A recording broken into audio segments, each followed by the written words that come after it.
السلام علیکم ورحمۃ اللہ۔ الحمد للہ وکفا وسلام علی من لا نبی بعد۔ اللہ مہربان کے فضل و کرم سے ہمارا آج کا سبق سورہ المائدہ کی آیت نمبر 15 اور 16 ہوگا انشاءاللہ۔ اعوذ باللہ من الشیطان الرجیم، بسم اللہ الرحمن الرحیم۔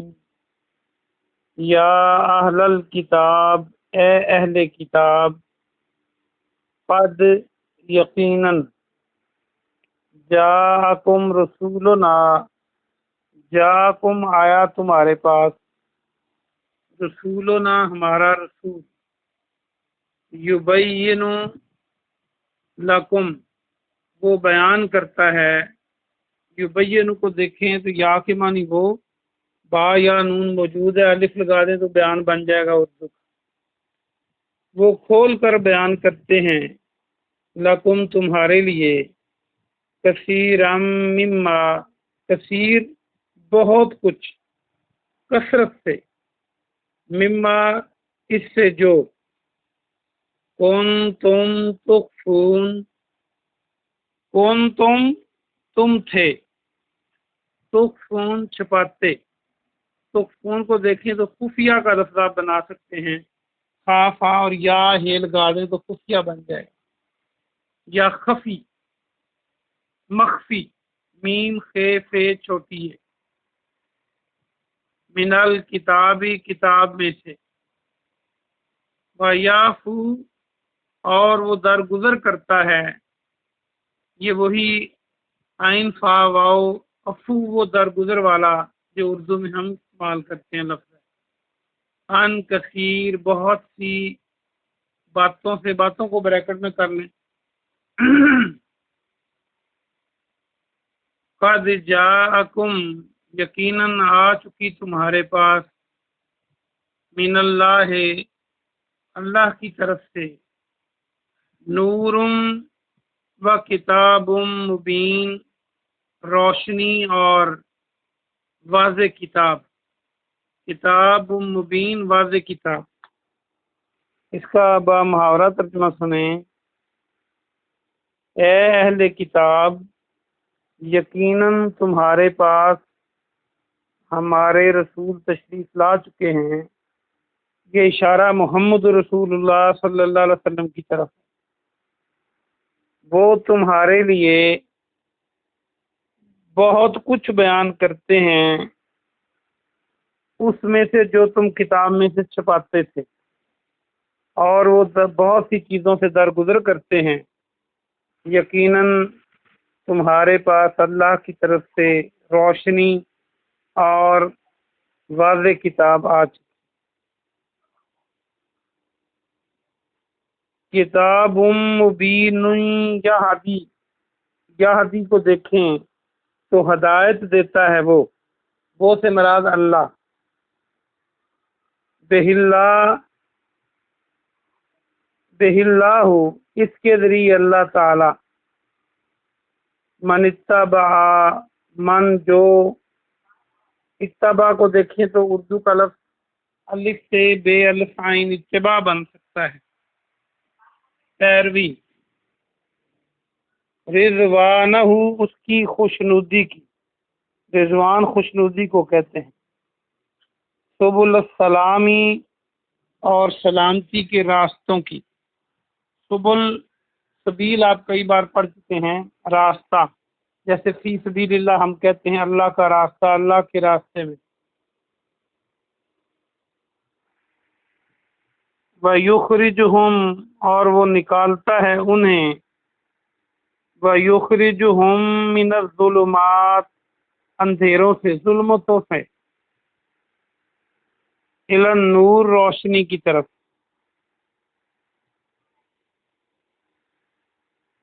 بِإِذْنِ ہی اپنے حکم سے، وَيَهْدِيهِمْ اور وہ انہیں ہدایت دیتا ہے، إِلَى صِرَاطٍ مستقیم سیدھے راستے کی طرف، صراط مستقیم کی طرف، اور وہ انہیں صراط مستقیم کی طرف ہدایت دیتا ہے، یعنی اللہ۔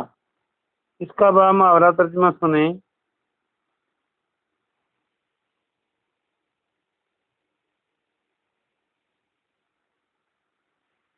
وہ یعنی اللہ تعالیٰ اس کے ذریعے جو نور اور کتاب مبین آئی ہے، اس کے ذریعے اللہ تعالیٰ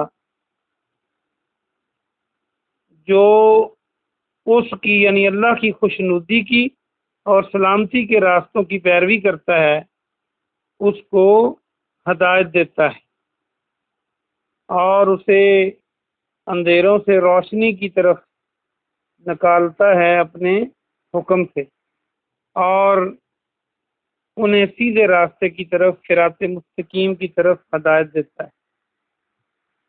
بہت آسان سبق ہے، آئیے ہم اس کی تفسیر دیکھتے ہیں۔ واپس آ جائیے آیت نمبر 15 پر۔ اللہ سبحانہ و تعالیٰ نے اہل کتاب کو مخاطب کر کے ارشاد فرمایا، جیسے اہل ایمان کو مخاطب کر کے قرآن میں کئی ارشادات ہیں، اور اہل کتاب سے مراد یہودی اور عیسائی دونوں ہیں، کہ اے اہل کتاب، تمہارے پاس ہمارے رسول سے مراد جناب محمد صلی اللہ علیہ وآلہ وسلم تشریف لا چکے ہیں، اور وہ ان چیزوں کو، بہت سی چیزوں کو بیان فرماتے ہیں جو تم اپنی کتاب میں چھپاتے تھے۔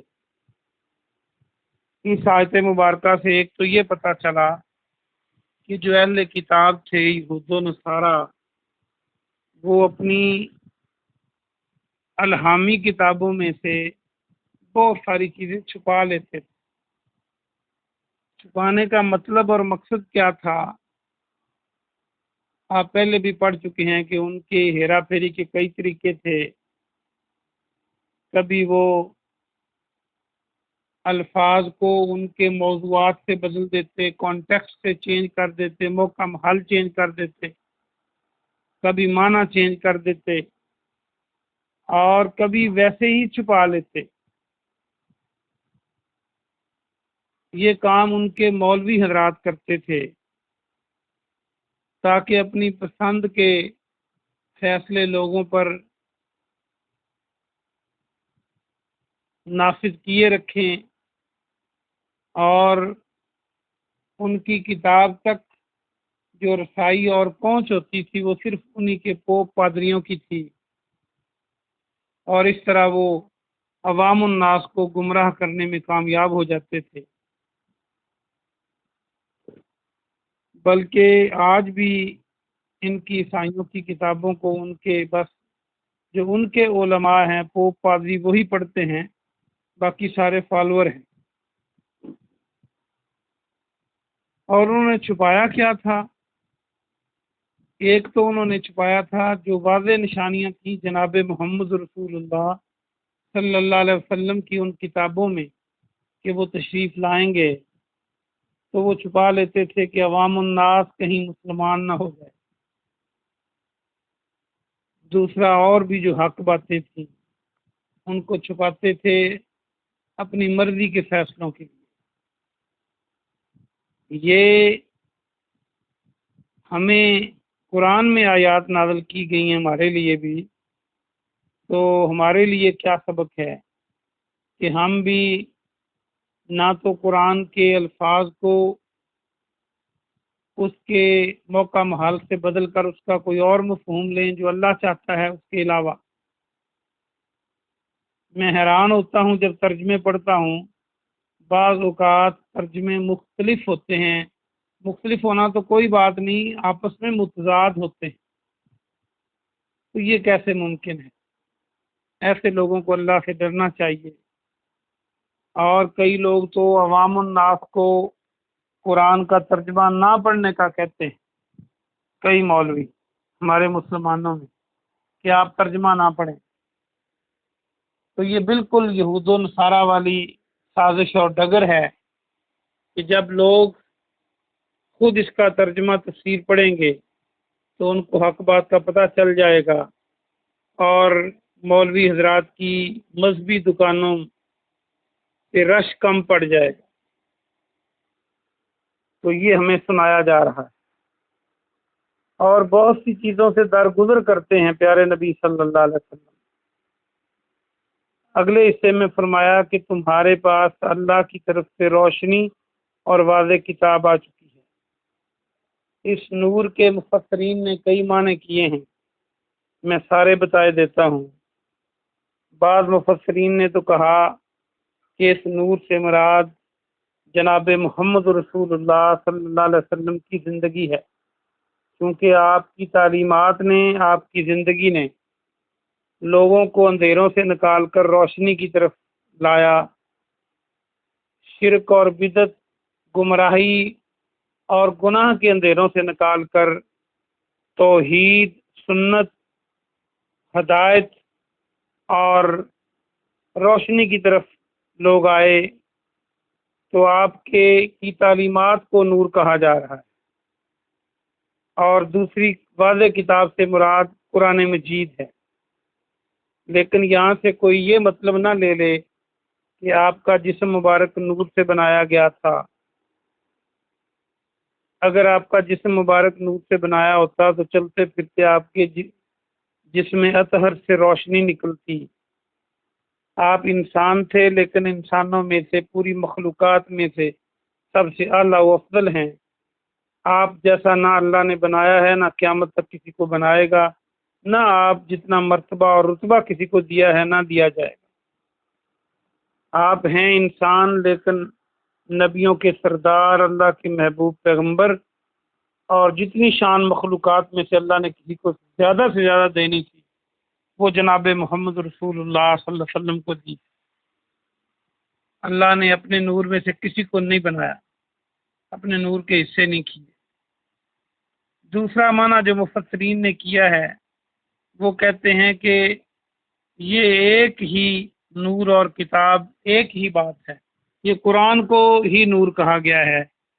قرآن مجید کے دوسرے مقامات پر قرآن کو نور کہا گیا ہے، تورات، انجیل کو نور کہا گیا ہے، دوسری آسمانی کتابوں کو بھی نور کہا گیا ہے۔ تو قرآن بھی نور ہو تو اس میں سے بھی اس کا جو جسم ہے، قرآن کا باڈی ہے، وہ کاغذوں سے بنی ہوئی ہے یا کپڑے پہ لکھا ہوا ہے، وہ کوئی نور سے بنا ہوا نہیں ہے۔ اس کا معنی بھی وہی بنتا ہے کہ اس کی تعلیمات انسان کو کامیابی اور روشنی کی طرف لے کر آتی ہیں۔ اس کی دلیل وہ یہ دیتے ہیں کہ اگلی آیت میں اللہ نے فرمایا کہ اس کے ذریعے اللہ ہدایت دیتا ہے۔ اگر یہ دو چیزیں ہوتی تو اللہ فرماتا کہ ان کے ذریعے اللہ ہدایت دیتا ہے۔ اگلی آیت کو دیکھیں، یہدی بہ اللہ من اتبع رضوانہ، وہ ہدایت دیتا ہے اس کے ذریعے، بے ہی ہے، اس کے ذریعے ایک چیز گنی گئی ہے۔ تو بہرحال یہ دونوں معنی میں نے آپ کو بتا دیے۔ آگے اگلی آیت کی تشریح دیکھیں، اللہ فرماتا ہے کہ میں اس کے ذریعے ان کو ہدایت دیتا ہوں جو اللہ کی خوشنودی اور سلامتی کے راستوں کی پیروی کرتے ہیں۔ جو باغی ہوتے ہیں، جو حق بات کو بار بار دیکھ کر بھی نہیں مانتے، ان کے لیے ہدایت نہیں ہے اس میں، بلکہ ان کے لیے ہے جو اللہ کی طرف آنا چاہتے ہیں اور ان کو اللہ اندھیروں سے نکال کر روشنی کی طرف لے کر آتا ہے۔ یہ بھی نور کا لفظ استعمال ہوا ہے ظلمت کے اپوزٹ۔ اب اندھیرے کیا ہیں؟ یہ کوئی رات کے اندھیرے کی بات نہیں ہو رہی، اور نہ یہ دن کی ڈے لائٹ کی بات ہو رہی ہے، بلکہ اندھیروں سے مراد گمراہی کے تمام اندھیرے ہیں۔ ان میں شرک بھی ہے، ان میں بدعت بھی ہے، ان میں گمراہی بھی ہے، ان میں گناہ بھی ہیں، ان میں ضلالت بھی ہے، ان میں برے راستے بھی ہیں۔ یہ قرآن اور حدیث اور رسول اللہ صلی اللہ علیہ وسلم ان سب سے نکال کر لوگوں کو روشنی، جو حق کی روشنی کی طرف لاتے ہیں، اور اللہ کے فضل سے اللہ ان کو ہدایت دیتا ہے، اور یہ سیدھا راستہ بھی یہی ہے۔ اس کے علاوہ جتنے راستے ہیں وہ گمراہی کے راستے ہیں۔ ایک اور علم کی بات آپ کو گوشگوار کر دوں، قرآن مجید پورے میں جہاں بھی ظلمت اور نور اکٹھے استعمال ہوئے ہیں تو اللہ پاک نے نور واحد استعمال کیا ہے اور ظلمت جمع کا لفظ استعمال کیا ہے، یعنی گمراہی کے اندھیرے زیادہ ہوتے ہیں اور حق بات ایک ہی ہوتی ہے، جو اللہ کی طرف جانے والا راستہ صرف وہی حق ہے۔ اللہ پاک سے دعا ہے کہ اللہ پاک آپ کو اور مجھے عمل کی توفیق عطا فرمائے۔ سبحان ربک رب العزت عما یصفون وسلام علی المرسلین والحمد للہ رب العالمین۔